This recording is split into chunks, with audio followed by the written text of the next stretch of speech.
Assalamualaikum warahmatullahi wabarakatuh. Perkenalkan, nama saya Iin Yuniar Maulani. Izinkan saya di sini menjelaskan tentang bagaimana sejarah perkembangan sosiologi pendidikan. Sosiologi merupakan bagian dari ilmu pengetahuan yang lahir pada abad ke-19 dan dipelopori oleh Auguste Comte. Sosiologi berasal dari bahasa Latin yaitu socius yang berarti kawan dan logos yang berarti kata atau berbicara, sehingga sosiologi diartikan berbicara mengenai kawan. Jadi pengertian sosiologi secara umum adalah ilmu yang mempelajari tentang masyarakat dan interaksi yang terjadi antar anggotanya. Ada beberapa faktor yang mendorong lahirnya ilmu sosiologi, yaitu semakin meningkatnya perhatian terhadap masyarakat serta adanya perubahan-perubahan yang terjadi dalam masyarakat. Pada saat itu ada beberapa peristiwa atau perubahan besar yang akhirnya menjadi pemicu lahirnya masyarakat baru. Peristiwa yang memicu lahirnya sosiologi adalah 1. Revolusi politik atau revolusi Prancis.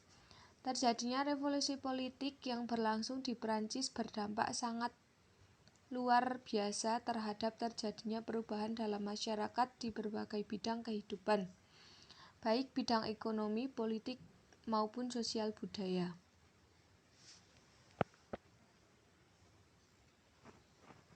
Karena adanya semangat liberalisme muncul di segala bidang seperti penerapan dalam hukum dan undang-undang. Pembagian masyarakat pun perlahan-lahan terhapus dan semua diberikan hak yang sama dalam semua hukum. Dan yang kedua adalah revolusi ekonomi dan bisa disebut juga revolusi industri. Pada saat itu berkembang kapitalisme perdagangan, mekanisme proses dalam pabrik, terciptanya unit-unit produksi yang luas, terbentuknya kelas buruh, dan terjadinya urbanisasi sebagai manifestasi dari hiruk-pikuknya perekonomian. Saat itu juga terjadi kelas-kelas sosial dalam masyarakat. Majikan sebagai kelas ekonomi atas menguasai perekonomian, dan hal tersebut semakin melemahkan kelas buruh sehingga muncul kekuatan-kekuatan buruh yang bersatu membentuk perserikatan.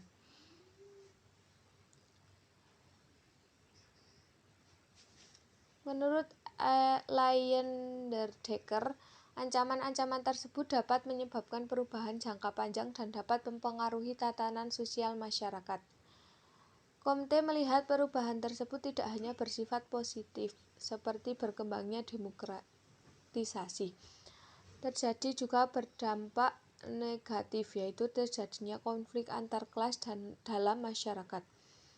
Menurut Comte, konflik tersebut muncul karena hilangnya norma atau pegangan bagi masyarakat dalam bertindak.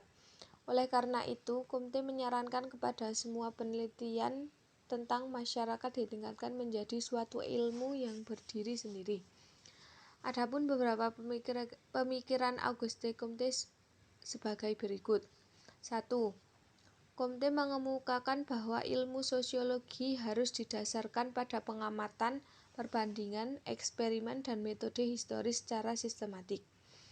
Yang kedua, Comte berpikir bahwa sosiologi merupakan ratu dari ilmu sosial dan menempati peringkat teratas hierarki ilmu sosial.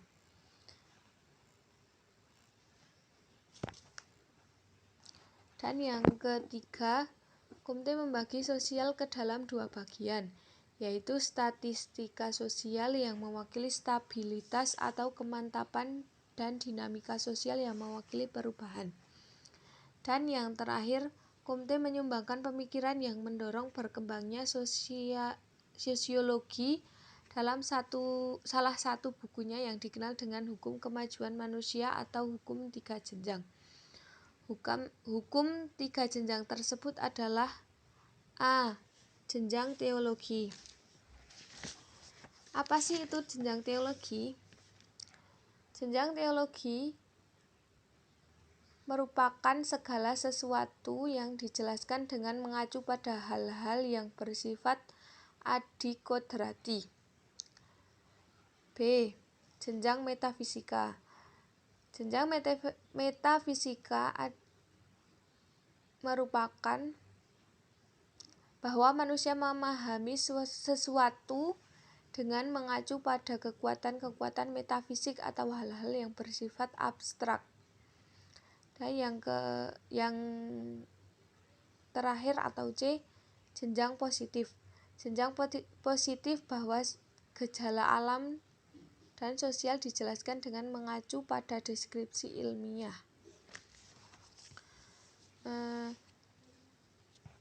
Adapun tokoh lain yang sangat berjasa dalam perkembangan ilmu sosiologi adalah Herbert Spencer. Mungkin demikian yang dapat saya sampaikan. Bila ada tutur kata yang kurang berkenan, saya mohon maaf yang sebesar-besarnya. Wabillahi taufik wal hidayah. Assalamualaikum warahmatullahi wabarakatuh.